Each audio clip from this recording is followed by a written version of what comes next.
All right, for number 14. For number 14, we have a cube root. So when there's a cube root, I know some of you might be worried about the need of absolute value or sign or even odd. Not in this case because it is not even to begin with. So there's no even odd to worry about.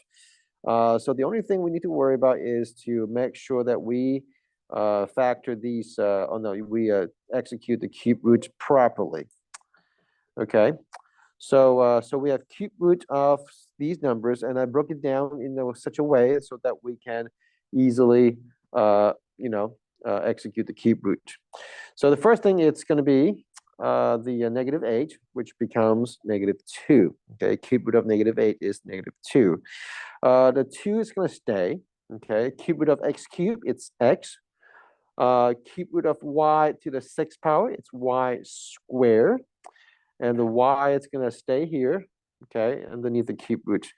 Now, a couple of things I want to remind you is that first, we are doing a cube root, not a square root, okay? So make sure that you annotate it properly, and don't forget the 3 for the cube root.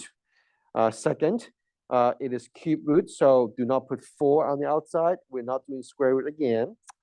And then we're not going to consider the even odd or absolute value because it's not even even odd. Okay, it's a odd number root, so we don't have to worry about the absolute value. Okay, so that's how you make sure that you get the simplification done right easily.